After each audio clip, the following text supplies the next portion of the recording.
So hello aspirants, उम्मीद करता हूँ आप लोग बहुत अच्छे होंगे, अच्छे से पढ़ाई कर रहे होंगे, अच्छे से चीज़ें चल रही होगी कहीं न कहीं आपके साथ।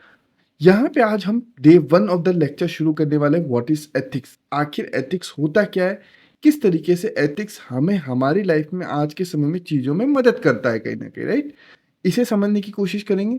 उसी के साथ-साथ समझेंगे कि आखिर ये एथिक्स की टर्मिनोलॉजी जो है, इसके टाइप्स क्या हो सकते हैं या किस तरह के different features wise ethics describe किया जा सकता है, उसे समझने की कोशिश करेंगे। यहाँ पे इन केस अगर आपको स्पीड स्लो लगे, इन द केस आप इसको कंप्लीट देखना चाहते हैं but you have a limitation of time, तो आप इसको 1.5 और 2x पे भी देख सकते हैं कहीं न कहीं, राइट? बट एंड तक देखिएगा ज़रूर ताकि आपकी अंडरस्टैंडिंग ऑफ एथिक्स क्लियर हो कि आखिर कितने टाइप्स के एथिक्स हो सकते हैं, एथिक्स की डेफिनेशन क्या है, या किसी सिनेरियो के अंदर, किसी सर्कमस्टेंसेस के अंदर एथिक्स किस तरीके से एक सिविल सर्वेंट को हेल्प कर सकता है या नहीं कर सकता है, उसे भी समझने की कोशिश करेंगे हम कहीं न कहीं, राइट?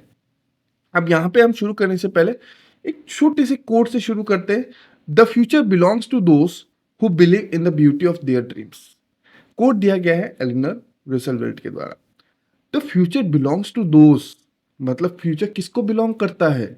उन्हें बिलोंग करता है who believe in the beauty of their dreams. अगर आप एज ए एस्पिरेंट एक ड्रीम लेके चल रहे हैं to be an civil servant, to be a good executive of the government और समथिंग लाइक दैट, तो यहाँ पे आपके जो ड्रीम्स है, आपकी जो ख्वाहिश है, होप है, उम्मीद है, respective to your dreams, thought process, उसमें जितनी ब्यूटी है, फ्यूचर उसी को बिलोंग करेगा। मतलब आप किस तरीके से उस चीज़ को लगा करने में, उस चीज़ के लिए कितने डिटर्मिनेंट हैं कहीं न कहीं, वो ब्यूटी आपकी फ्यूचर को डिसाइड करने का काम करती है आज के समय में कहीं न कहीं। अब ये कोट है, यहाँ पे कई सारे कॉन्सिक्वेंसेस हो सकते हैं, किस सारी सिचुएशंस हो सकती है जिन बेस पे डिस्क्राइब हो सकते हैं, अलग-अलग डायमेंशंस हो सकते हैं। हम उनकी बात नहीं कर रहे हैं, हम यहाँ पे जनरलाइज़ कोट की बात कर रहे हैं, किस तरीके से एक पॉजिटिव कोट हमें मॉर्निंग में मिला है कहीं न कहीं, आज के समय में देखने को मिला है। The future belongs to those who believe in the beauty of their dreams. Today's presentation will cover, आज की प्रेजेंटेशन में हम क्या-क्या कवर करने वाले हैं, उसकी एक डिटेलिंग ले लेते हैं थोड़ी-सी। डेफिनेशन ऑफ एथिक्स कि आखिर एथिक्स की डेफिनेशन हो क्या सकती है? एक यूनिवर्सल डेफिनेशन की बात करें, देयर आर मेनी चांसेस कि डेफिनेशन ऑफ एथिक्स मेरे अकॉर्डिंग थोड़ी डिस्क्राइबली अलग हो सकती है, आपके अकॉर्डिंग अलग हो सकती है, किसी और थर्ड पर्सन के अकॉर्डिंग अलग अलग हो सकती है। बट हम ओवरऑल यूनिवर्सल लेवल पे एक डेफिनेशन ऑफ एथिक्स को समझने की कोशिश करेंगे कहीं न कहीं। टाइप्स ऑफ एथिक्स के आखिर क्या टाइप्स हो सकते हैं कहीं न कहीं? किस टाइप्स के एथिक्स हमारी सोसाइटी में आज एग्ज़िस्ट करते हैं कहीं न कहीं, जिनके बेस पे हम हमारे डिसीज़न्स को देख सकते हैं कि एथिकल थ्योरीज़ क्या हैं? किस तरीके से अलग-अलग की एथिकल थ्योरीज़, मतलब जो हमारे फिलोसोफर्स, थिंकर्स हैं, उनके कुछ एग्ज़ाम्पल्स लेंगे और किस तरीके से उन्होंने एथिकल थ्योरीज़ को समझाया है, डिराइव किया है उनकी फिलॉसफीज़ के अंदर, उसे थोड़ा-सा समझने की कोशिश करेंगे कहीं न कहीं। एथिक्स इन गवर्नेंस, अब गवर्नेंस में एथिक्स कितनी इंपॉर्टेंस रखता है as an executive, as an aspirant है अभी आप, but as an executive, as an civil servant, आप कहीं न कहीं जब गवर्नमेंट को रन करने में मदद करेंगे, गवर्नमेंट के साथ चलेंगे कहीं न कहीं, तो वहाँ पे एथिक्स की क्या इंपॉर्टेंस कैसे देखी जा सकती है, उसे भी समझने की कोशिश करेंगे। Case study for practical understanding, obvious सी बात है, एक सिनेरियो लेने की कोशिश करेंगे, एग्जांपल लेने की कोशिश करेंगे कि अगर इस सिचुएशन में किस तरीके से आप होते या कोई एक्स वाई जेड पर्सन होता, तो वहां पे उसके लिए किस तरीके से डिसीजन मेकिंग हो सकती है, उसे समझने की कोशिश करेंगे। यहाँ पे एक चीज का आप समझिएगा कि किस तरीके से हम यहाँ पे सिर्फ अप्रोच को या अंडरस्टैंडिंग ऑफ टर्म्स को नहीं समझ रहे, हम यहाँ पे उसकी प्रैक्टिकल अंडरस्टैंडिंग को भी समझेंगे, ताकि जब आप एथिक्स के पेपर को करने जाए तो आपकी केस स्टडीज के अंदर भी चीजों को क्लियरेंस मिलती रहे कि हाँ, मुझे केस स्टडी के अंदर इस तरह की चीजें इंक्लूड करनी, इस तरह की चीजें इंक्लूड नहीं करनी है, इस तरीके से डायमेंशंस बन सकते हैं हमारे केस स्टडी में, जिसे मैं अगर डिस्क्राइब करूँ तो मेरे आंसर्स में बहुत बेटर वैल्यूएशन आ सकता है कहने के लिए। Relevance of ethics for civil servant, civil servant की लाइफ में एथिक्स कैसे रिलेवेंट रखता है, उसे भी समझने की कोशिश करेंगे। वो किस तरीके से एक खासियत के तौर पे वर्क कर पा रहा है एथिक्स यहाँ पे, उसे भी समझने की कोशिश करेंगे, राइट? चलिए, बेसिक से व्हाट इज एथिक्स, आखिर एथिक्स होता क्या है, किस तरीके से अगर इसकी डेफिनेशन को समझें। Ethics is a system of moral principles. अब यहाँ पे आप समझिएगा, moral principles that governs an individual behaviour, decision making, distinguish between what is right and wrong. यहाँ पे आप समझिएगा एथिकल सिस्टम, एथिक्स होता है एक मॉरल सिद्धांत जैसे मेरे अगर कोई प्रिंसिपल्स है, मेरे कोई भावनाएँ, मेरे कोई थॉट प्रोसेस है, मेरे कोई पर्सपेक्टिव है किसी चीज़ को लेके, वो मेरे मॉरल प्रिंसिपल्स हो सकते हैं। फॉर एग्ज़ाम्पल के तौर पे, मैं किसी चीज़ के अंदर, किसी सिचुएशन में हूँ और वहाँ पे मेरे को पता है कि मेरे को डिसीज़न जो लेना है, या सोसाइटल बेनिफिट के तौर पे लेना है या सेल्फिशनेस के तौर पे लेना है। वो जो प्रिंसिपल्स, वो जो मेरे थॉट प्रोसेस है वहाँ पे कहीं न कहीं, उन्हें हम मॉरल प्रिंसिपल्स कह रहे हैं। मॉरल प्रिंसिपल्स मेरे अलग हो सकते हैं, आपके अलग हो सकते हैं, किसी और थर्ड पर्सन के अलग हो सकते हैं, गवर्नमेंट के अलग हो सकते हैं। फॉरेन कंट्रीज में किसी के और अलग हो सकते हैं कहीं न कहीं। तो मॉरल प्रिंसिपल्स हमेशा person to person, individual level पे चेंजेस देखे जा सकते हैं। हम सिर्फ इंडिविजुअल लेवल की यहाँ पे बात नहीं कर सकते। यहाँ पे हमारे पास सोसाइटल लेवल पे भी हम देख सकते हैं मॉरल प्रिंसिपल्स बहुत अलग होते हैं। कम्युनिटी वाइज़ होते हैं, सोसाइटी वाइज़ होते हैं, राइट? हम कई बार देखते हैं, जैसे सोसाइटी को अगर हम देखें आज के समय में, या कम्युनिटी देखें कोई भी, जहाँ पे अलग-अलग तरह के कल्चर है। हमारे इंडिया में तो बहुत डाइवर्सिफ़िकेशन है कहीं न कहीं। तो वहाँ पे मॉरल प्रिंसिपल्स हमारे जो हैं बहुत डिफरेंट वे में देखे जाते हैं किसी चीज़ को लेके। तो वो चीज़ हमारे इंडिविजुअल बिहेवियर में, सोसाइटी बिहेवियर में, डिसीज़न मेकिंग में मदद जो कर रहे हैं, हमारे मॉरल प्रिंसिपल जो डिसीज़न मेकिंग में मदद कर रहे हैं हमारे बिहेवियर के थ्रू कहीं न कहीं, या हमारे को समझाने की कोशिश कर रहे हैं कि सही क्या है और गलत क्या है, उसे हम एथिक्स कह रहे हैं कहीं न कहीं। यहाँ पे एक एग्ज़ाम्पल लेते हैं छोटा-सा। We are not against any kind of community, any kind of religion और समथिंग लाइक दैट। इट्स छोटा-सा डिस्क्लेमर है। हम सिर्फ छोटा-सा एग्ज़ाम्पल लेके एथिक्स की अंडरस्टैंडिंग को समझने की कोशिश करेंगे। हो सकता है as a person, x person जो है वो कहीं न कहीं नॉन-वेज को कंज़्यूम करता है, और वाई पर्सन है जो नॉन-वेज को कंज़्यूम नहीं करता है। मेरे मॉरल प्रिंसिपल, उसके एक्स के प्रिंसिपल और वाई के प्रिंसिपल में, तीनों में फ़र्क हो सकता है कहीं न कहीं। कोई कंज़प्शन करेगा, कोई नहीं करेगा। अब उसके मोरल प्रिंसिपल के बेस पे वो डिसीज़न्स ले रहा है कि वो कंज़प्शन सही है या सही नहीं है कहीं न कहीं, राइट? एक्स को लग सकता होगा कि ये सही है, या फिर वाई को लग सकता होगा ये सही नहीं है, क्योंकि उसके मॉरल प्रिंसिपल्स बाय बर्थ हो सकते हैं, एनवायरनमेंट बेस हो सकता है, कल्चर बेस हो सकता है, रिलिजन बेस हो सकता है, सर्कमस्टेंसेस बेस हो सकता है, पॉलिसीज़, लॉ, रूल्स, रेगुलेशन के बेस पे हो सकता है।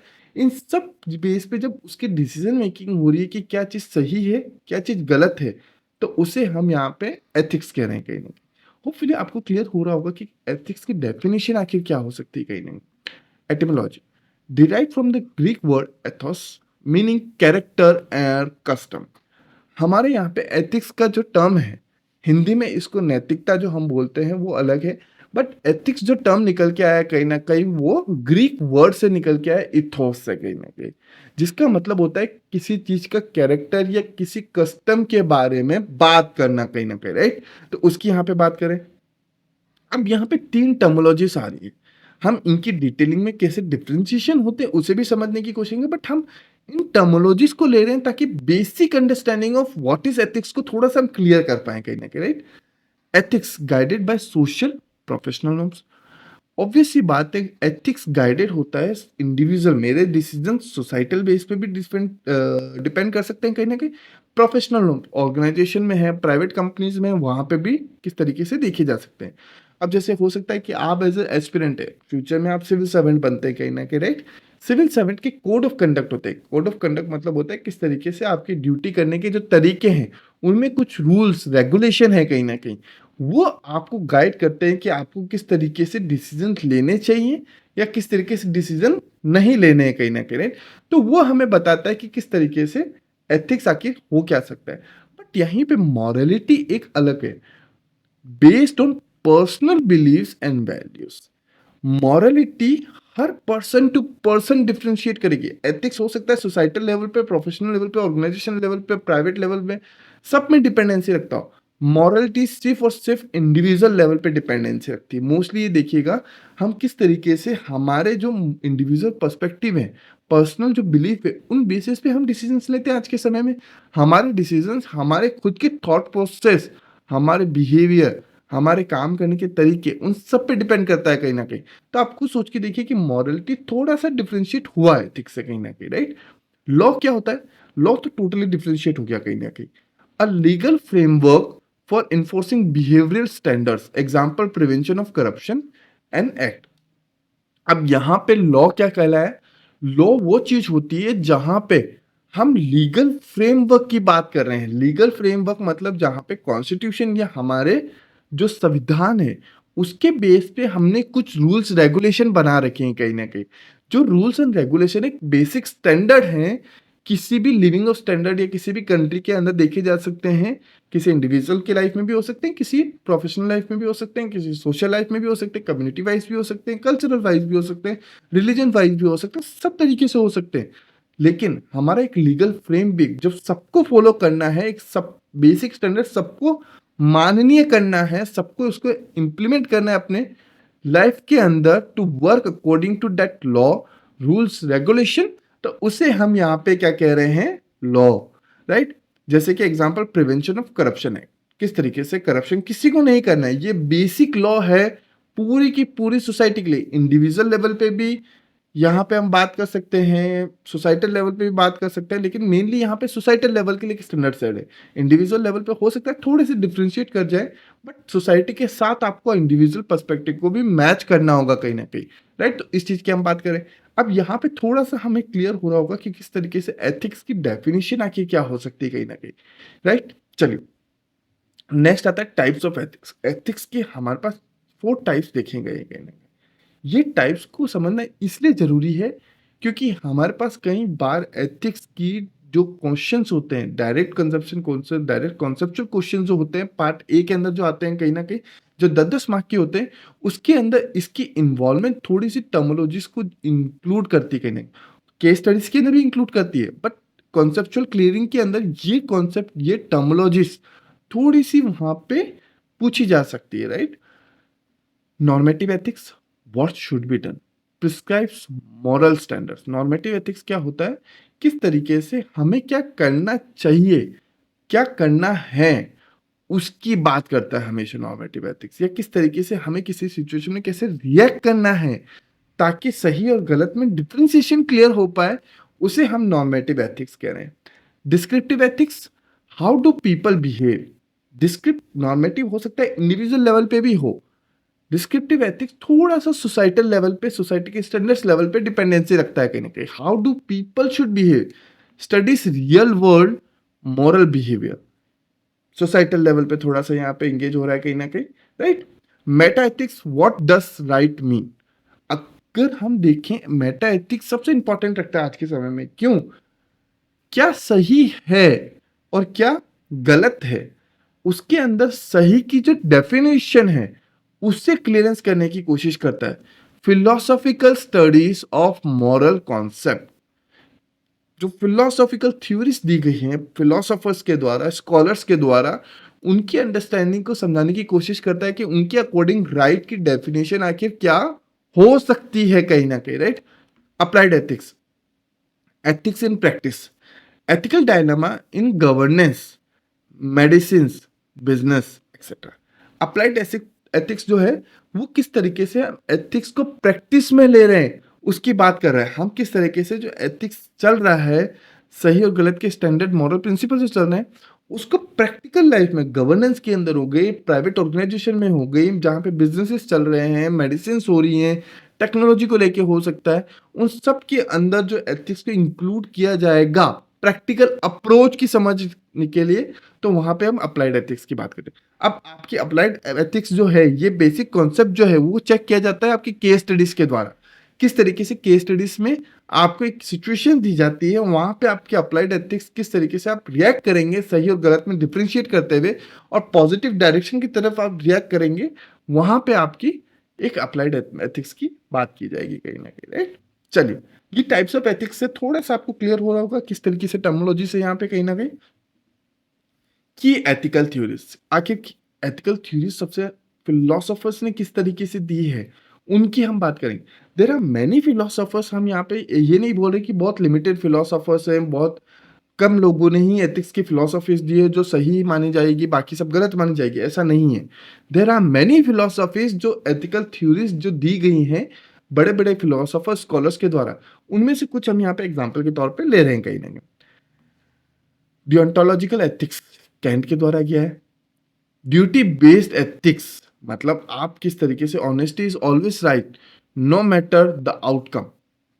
यहां पे बात करी किस तरीके से कैंट ने आपकी जो एथिक्स है वहाँ पे जब ऑनेस्टी आती है, ऑनेस्टी का मतलब आप समझते हैं कि हम इसको हिंदी में बोलते हैं ईमानदारी।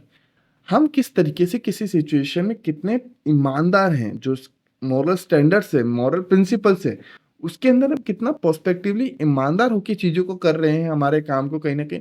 आउटकम भले कुछ भी हो, आउटकम हमें कहीं ना नेगेटिव पड़ रहा हो या हमारे फाइनेंशियल लॉसेस हो रहे हैं, कुछ भी हो, लेकिन अगर ऑनेस्टी है तो वो हमेशा ही सही है।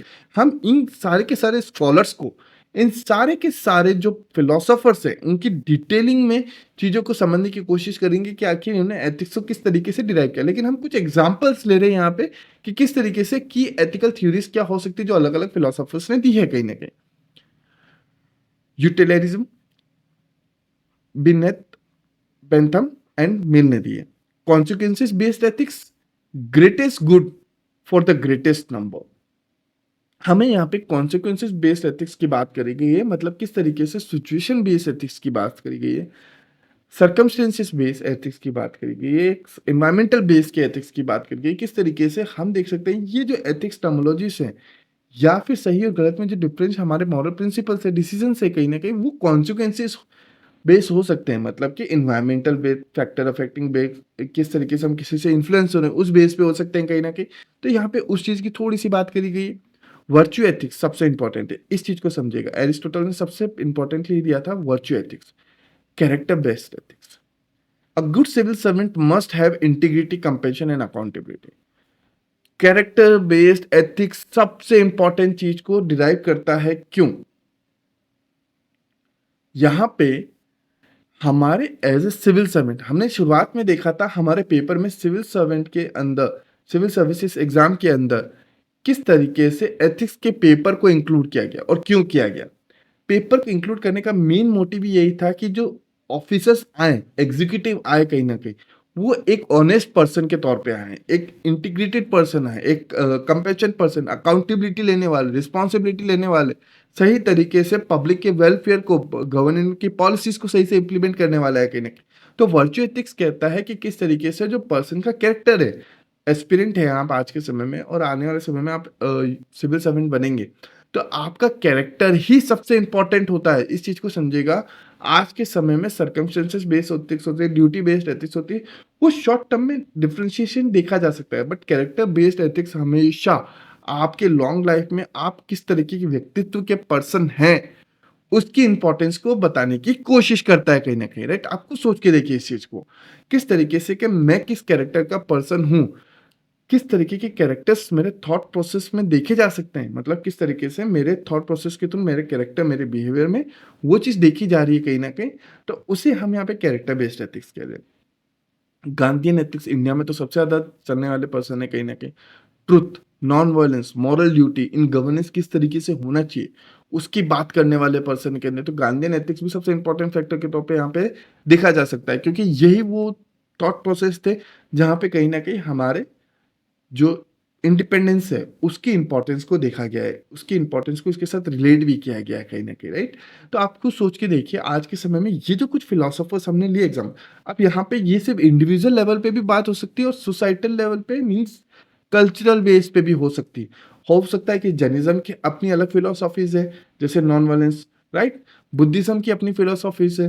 हो सकता है कि other communities of society, Sikh के अलग फिलोसॉफीज है अपनी कहीं ना कहीं। राइट? तो उनकी फिलोसॉफीज में किस तरीके से एथिक्स को इन्वॉल्व किया गया है, उसे भी जब हम डिटेलिंग में अलग अलग फिलोसोफर्स, रिलीजन्स को पढ़ने की कोशिश करेंगे, उसमें समझने की कोशिश करेंगे कहीं ना कहीं। Right?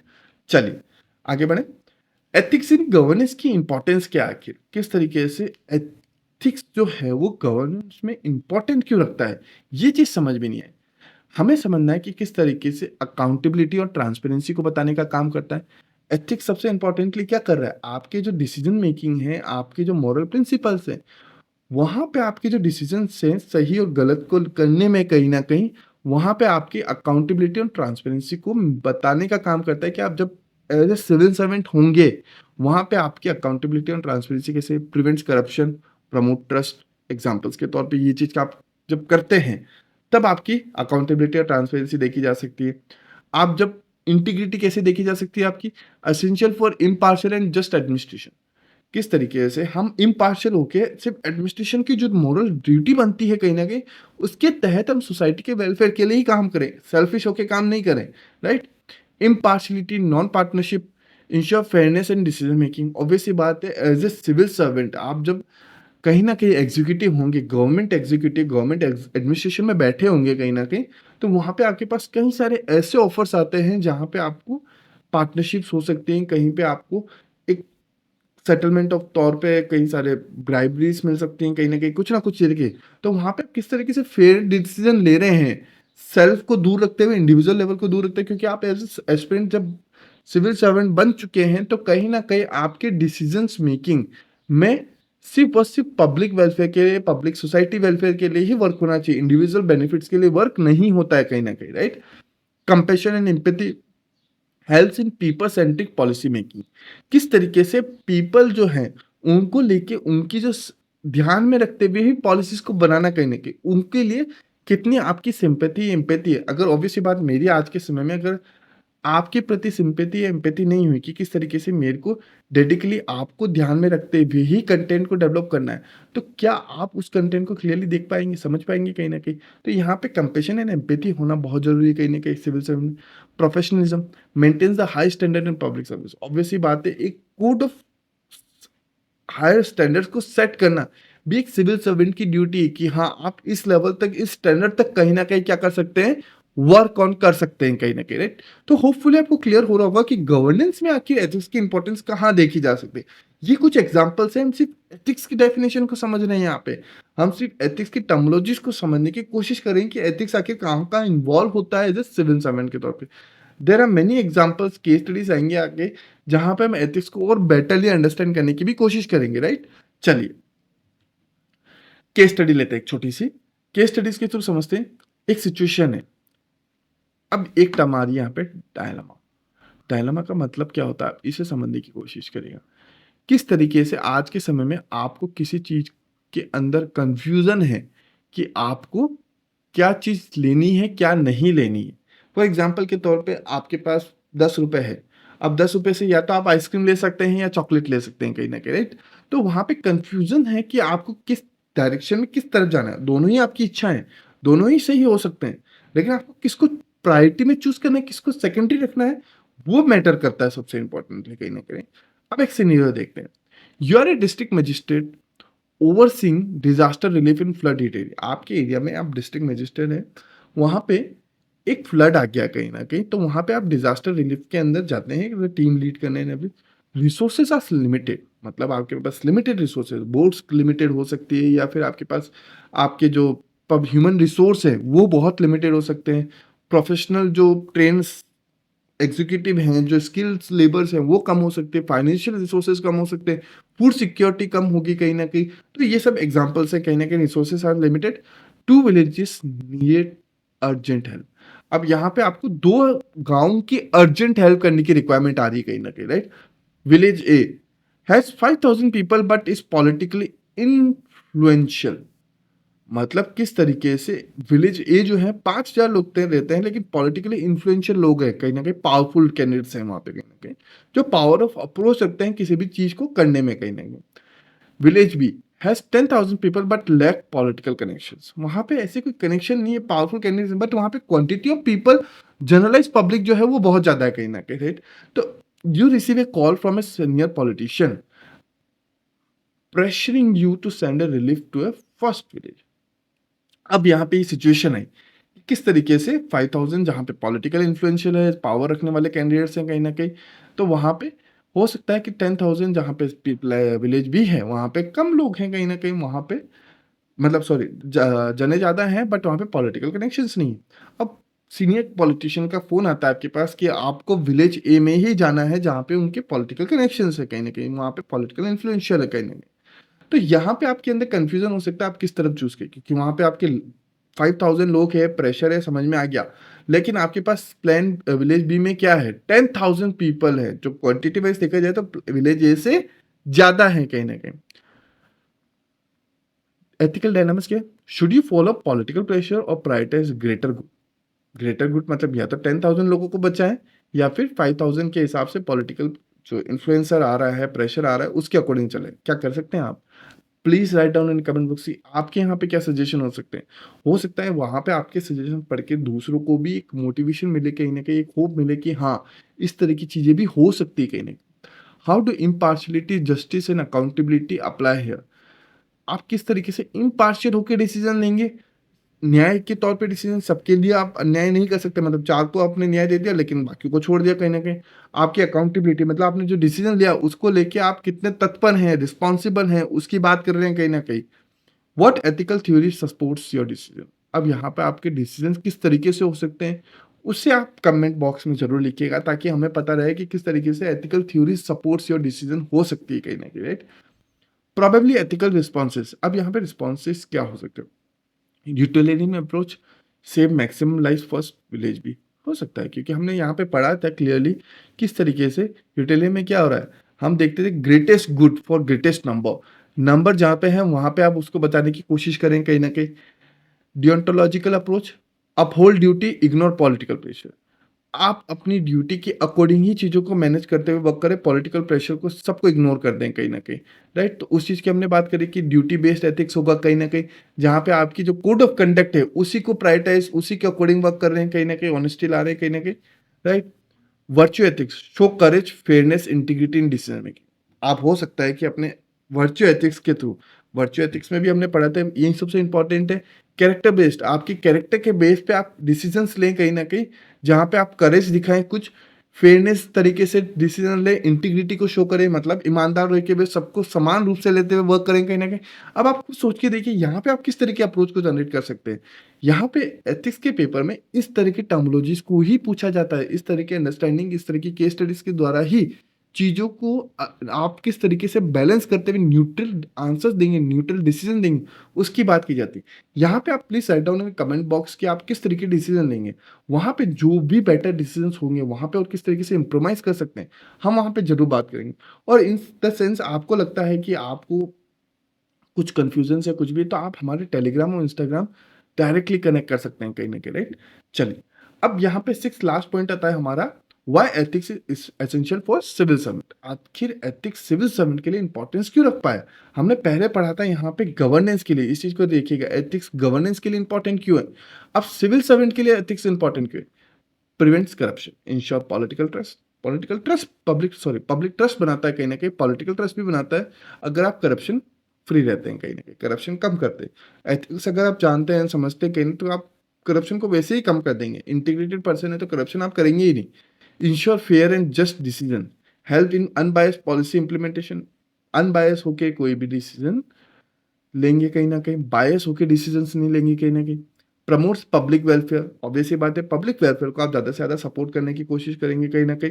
Ethical governance benefit, society की बात करेंगे। स्ट्रेंथेन्स डेमोक्रेसी, डेमोक्रेसी को कैसे ज़्यादा से ज़्यादा मजबूत किया जाए, उसको लेके डिसीजंस लेंगे, उसको लेके आप कहीं न कहीं तत्पर रहेंगे, काम करेंगे कहीं न कहीं, right? Help in crisis management, ethical decision making crucial during emergencies, emergencies के अंदर किस तरीके से आप डिसीजंस मेकिंग करें, एथिकल डिसीजन मेकिंग करें, उसकी बात करेंगे हम कहीं ना कहीं। तो आप खुद सोच के देखिए किस तरीके से ये जो डिफरेंट पर्सपेक्टिव आ रहे हैं, एथिक्स कितने इन्वॉल्व पा रहा है, कितने अंडरस्टैंडिंग क्लियर कर पा रहा है कहीं ना कहीं, कि हाँ आप एज ए सिविल सर्वेंट जब एथिक्स को हम अपनी लाइफ में उतारेंगे, एथिक्स की अंडरस्टैंडिंग को आप समझ पाएँगे बेटरली, ऑनेस्टी, इंटीग्रिटी, इन सबको जब समझ पाएँगे कहीं न कहीं, तो आप किस तरीके से एक बेटर सिविल सर्वेंट बन सकते हैं, बेटर ह्यूमन बन सकते हैं। एक इंस्पिरेशनल देखे जा सकते हैं आपके अंदर कि किस तरीके से आप एक बेटर पर्सन या कैंडिडेट हैं कहीं न कहीं, right? As a duty officers के एग्जीक्यूटिव के तौर पे भी एक personal, professional, inspiration person, individual form में भी कहीं न कहीं, राइट? चलिए, तो होपफुली आपको क्लियर हुआ होगा किस तरीके से हमने पूरी अंडरस्टैंडिंग को समझा कहीं न कहीं, किस तरीके से पूरे थॉट प्रोसेस को समझने की कोशिश की कि आखिर एथिक्स हो क्या सकता है? इन केस आपको कोई भी कन्फ्यूजन है, कोई भी डाउट है, please write down in a comment box. Till that time, thank you everyone, take care, bye bye.